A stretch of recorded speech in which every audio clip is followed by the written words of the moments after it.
یعنی 2000 کے بعد اور اسپیشلی 9/11 کے بعد، تو آرتھوڈاکس کرسچنز جن ملکوں میں ہیں ان کا اسلامی ملکوں کی طرف جھکاؤ زیادہ رہا ہے، اور جتنے بھی کیتھولک ہیں وہ ان کی کوشش یہ رہی ہے کہ کسی بھی طرح سے اسلام کو نقصان پہنچایا جا سکے اور مسلم ممالک کو نقصان پہنچایا جا سکے، وہ خواہ کسی بھی طرح سے ہو۔ آپ عرب سپرنگ کے بعد کا سینیریو دیکھیے، جس میں داعش کی برتھ ہوئی، ٹھیک ہے، اور داعش قیام عمل میں آئی، اور اس کے نتیجے میں بہت بڑا خلفشار بنا سیریا میں، شام میں، اور وہاں بشار الاسد کی حکومت تھی۔ تو جب داعش نے اور باقی اس طرح کی funded so called Islamic organization جو کہ ویسٹرن اور یورپین کیتھولک جس کو سپورٹ کر رہے تھے، اور زائونسٹ کی سپورٹ سے جو آرگنائزیشن چل رہی تھی داعش، ان کا خاتمہ کرنے کے لیے سیریا میں رشیا نے قدم رکھا۔ یعنی کون سے کرسچنز؟ جو آرتھوڈاکس کرسچن تھے، اور انہوں نے مکمل طور پہ بشار الاسد کی گورنمنٹ کی حفاظت کی، نہ صرف حفاظت کی بلکہ اس کو ان انتہا درجے کی ٹربل سے نکالا، اور اس کی نہ صرف حکومت کو بچایا بلکہ ایک طرح سے سیریا کا دفاع بھی کیا۔ حالیہ دنوں میں جیسا کہ آپ سب جانتے ہیں جو کچھ سرزمین فلسطین میں ہوا، جو وہاں اسرائیل نے غزہ میں جو کچھ کیا،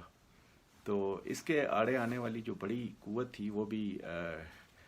ڈائریکٹلی یا انڈائریکٹلی آپ سمجھ لیں کہ رشیا ہی تھا، جس نے وہاں اسرائیل کے بڑھتے ہوئے قدموں کو روکا، پریکٹیکلی انہیں روکا، اور جو ظلم اور بربریت اسرائیل نے غزہ میں کی اس نے وہاں پہ سٹاپ کیا، روکا۔ تو یہ بیسیکلی آپ سے اس بات کا، اس ساری ویڈیو کا مقصد یہ ہے کہ جو مستقبل کی صف بندی ہونے جا رہی ہے اس میں رشیا کا بہت کریٹیکل رول ہے، اور رشیا کا جو جھکاؤ رہے گا وہ مسلم امہ کی طرف رہے گا، ٹھیک ہے۔ اس میں آپ جیسا کہ دیکھ رہے ہیں جو کچھ ساؤتھ ایسٹ ایشیا میں ہو رہا ہے، یعنی کہ بر صغیر پاک و ہند میں، اس میں بھی آپ کو ایک بدلتا ہوا سینیریو نظر آئے گا، جہاں پر انڈیا جو کہ رشیا کے ساتھ بہت عرصے سے، دہائیوں سے رشیا کا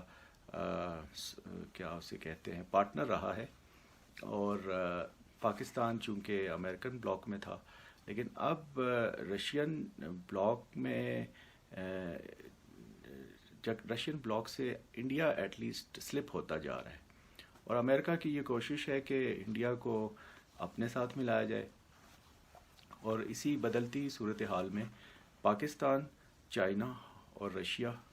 مل کر ایک ایسا بلاک بنا سکتے ہیں جو نہ صرف انڈیا اور امریکہ کے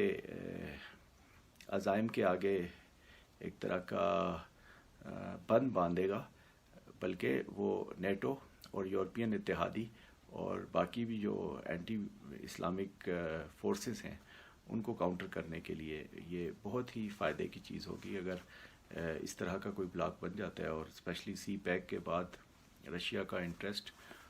ضرورت اس امر کی ہے کہ جو پاکستانی گورنمنٹ ہے وہ ان چیزوں کو، اور ہمارا فارن آفس اور فارن پالیسی بنانے والے لوگ ان چیزوں کو ذرا بہت کریٹیکل اینگل سے دیکھیں اور اس پہ ہوم ورک کریں، جو کہ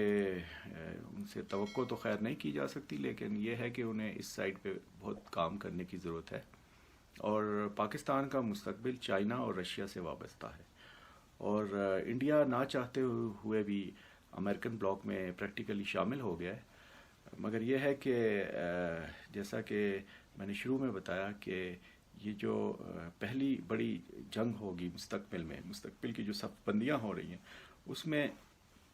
یہ آرتھوڈاکس کرسچن جو ہیں یہ مسلمانوں کا ساتھ دیں گے، اور یہ پریکٹیکلی انہوں نے کر کے بھی دکھایا ہے۔ اور اس کے بعد یہ ہے کہ ایک بہت بڑا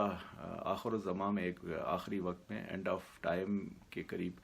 ایک بڑی جنگ ہوگی جس میں ڈیفینیٹلی مسلمان تنہا لڑیں گے. اور